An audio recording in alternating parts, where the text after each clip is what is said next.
Saya bernama Julius Setiawan selaku media Mabes TV dan pada saat ini saya sedang berada di depan Cyber di Polda Sumatera Utara. Nah, pada saat ini ada salah satu kuasa hukum yang diduga ada salah satu oknum yang memberikan publikasi video seksual. Nah, pada saat ini ada kuasa hukum si korban, nanti dia bisa menjelaskan kepada kita apa langkah-langkah hukum yang disampaikan kepada publik. Nah, salah satu dulu pertanyaan saya kepada kuasa hukum adalah, Bapak atas nama siapa? Saya Emmanuel Daily, sarjana teknik, sarjana hukum, dan magister kenotariatan.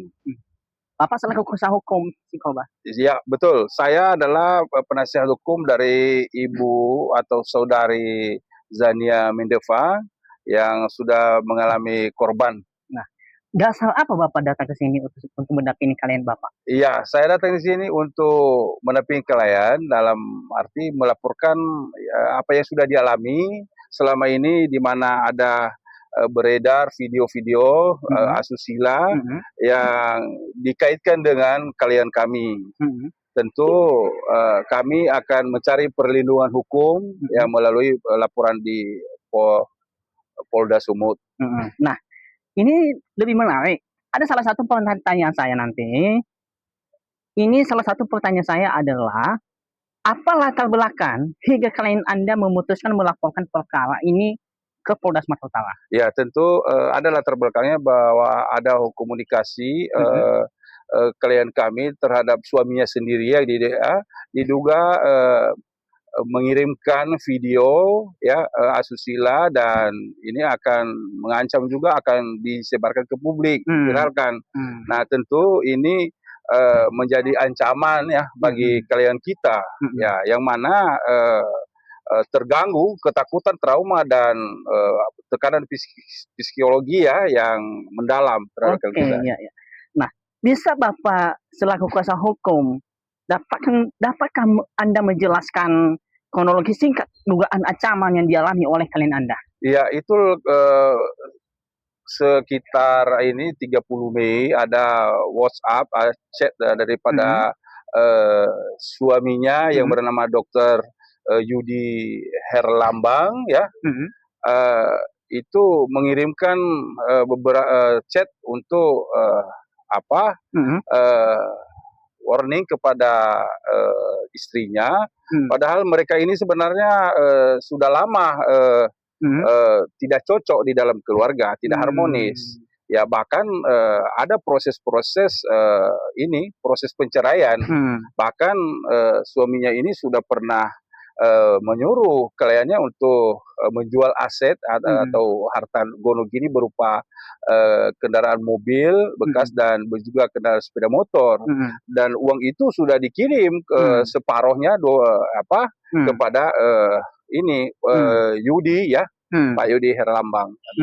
Nah, apakah terdapat bukti-bukti awal yang telah diserahkan kepada penyidik untuk mendukung laporan tersebut? Ya, tentu saja ada, bahwa salah satu buktinya bahwa video-video yang sudah dikirim itu ya sebagian besar udah tersebar di Facebook, di media sosial. Iya, ya? Bahkan banyak orang yang sudah membagi-bagikan kepada yang lain gitu. Oke, nah menurut Bapak sejauh mana dapat psikologis yang dialami klien Anda sehingga akibat dugaan ancaman tersebut? Ya, tentu ya pasti ketakutan dan trauma. Ya, ini pasti, sudah pasti. Jadi klien kami sangat mendapat tekanan yang psikologi yang sangat mendalam, dan ya inilah kita melaporkan ini. Nah, gitu. Nah, jadi pasal hukum apa yang telah diterapkan kepada klien Anda? Tentu kita kan penyebaran ya konten atau video asusila itu pasti melanggar hukum, yaitu pasal 27 ayat 1 Undang-Undang ITE junto pasal 45 ayat 1. Ya, tentu itu di situ disebutkan bahwa ada ancaman pidana 6 tahun penjara atau denda 1 miliar rupiah. Nah, sebelum ini apakah klien Anda pernah mencoba menyelesaikan persoalan ini melalui kekeluargaan atau belum? Iya, tentu dia sudah bahkan kita meminta supaya jangan disebarkan dan meminta maaf pun kalau ada kesalahan-kesalahan. Tetapi ini jelas di dalam keterangan kalian kita bahwa di WhatsApp-nya itu, dan saya baca sendiri bahwa dia ini tidak takut dilaporkan gitu. Ya, seakan-akan dia sudah jelas ini apa maksud dan tujuan dia gitu. Oke, selanjutnya bagaimana tanggapan Anda terkait beredarnya video yang disebarkan di media sosial terkait persoalan ini? Iya, tentu kita berharap bahwa penyidik di Direktorat Reserse Cyber ini secepatnya ya mengambil langkah hukum dan memanggil orang-orang yang ini, termasuk Pak Yudi, secepatnya dipanggil, dan orang-orang juga yang mau sudah disebarkan itu video-video itu dan yang sudah dia mengupload di media sosial. Oke, nah selanjutnya apakah Anda duga ada pihak lain yang turut terlibat dalam penyebaran atau ancaman penyebaran video tersebut? Tentu kita dari identifikasi kita sementara ada beberapa orang di atau netizen yang sudah mengupload sendiri itu video, dan kita sudah minta penyidik supaya diminta keterangan. Ya, ada itu inisial DH, ada inisial EW ya. Ya, jadi kita berharap bahwa masyarakat ya bijak ya di dalam bermedia sosial, jangan menambah lagi ini panggilan-panggilan ya, karena ini bisa saja nanti kita tuntut secara hukum, ya kan, baik itu perdata maupun pidana. Oke. Nah, selanjutnya apa harapan Anda dan klien Anda terhadap proses hukum yang sedang berjalan ini? Ya, kita berharap secepatnya ada kepastian hukum terhadap pelaku kejahatan ini. Ya, dari saya itu jelas mens rea ya, itu pelaku ini ada niat jahatnya ya, terencana gitu. Bahkan ada membagi-bagikan video ya, memotong-motong video untuk dibagikan dan itu sudah kita buktikan, itu yang beredar di media sosial ini. Oke. Jadi apakah klien Anda saat ini mendapatkan pendampingan psikologis atau perlindungan hukum khusus?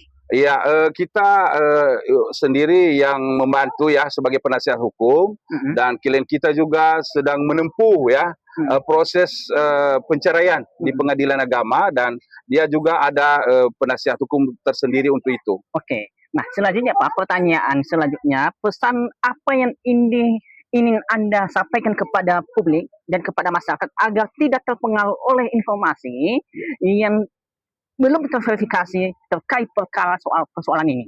Ya, jadi kita meminta kepada seluruh masyarakat atau netizen supaya bermedia sosial secara bijak, yang mana video-video yang belum tentu diuji kebenarannya secara hukum, jangan cepat kita mengambil kesimpulan atau melakukan penghakiman terhadap seseorang, sepihak ya. Karena ini kan merugikan pihak yang tertentu, dan ini juga bisa diminta nanti pertanggungjawaban secara hukum, baik itu perdata maupun pidana. Oke, nah selanjutnya pertanyaan saya Pak, apakah proses perceraian yang sedang berjalan memiliki kaitan dengan munculnya dugaan ancaman tersebut? Sebenarnya proses rencana penceraian mereka ini, karena ini kan sudah lama ini ditelantarkan ini klien kita, ya, ada 1 tahun 6 bulan tidak dikasih nafkah sebagaimana layaknya seorang istri untuk menerima itu, tetapi tidak dikasih, malah diminta uang ya kan sama istrinya. Ini sangat luar biasa ya, saya bilang ini luar biasa kenapa bisa ini terjadi ya. Tapi kita berharap bahwa ada keadilan, penegakan keadilan dan kebenaran ini segera bisa diselesaikan secara cepat. Oke, nah selanjutnya Pak, apakah langkah hukum selanjutnya yang akan ditempuh oleh kuasa hukum atau oleh penyidik nanti apabila dugaan ancaman tersebut tidak terbukti? Ya, tentu kita terus mengikuti penyelesaian ini bagaimana tuntasnya ini. Tapi dari bukti-bukti yang sudah ada dan keterangan ini sudah cukup bukti menurut saya, karena ini langsung orangnya yang mengirim video itu kepada istrinya. Lalu ini sudah ada ancaman di situ bahwa ini untuk konten atau video asusila ini adalah pelanggaran hukum. Ya, seperti yang sudah saya sebutkan tadi.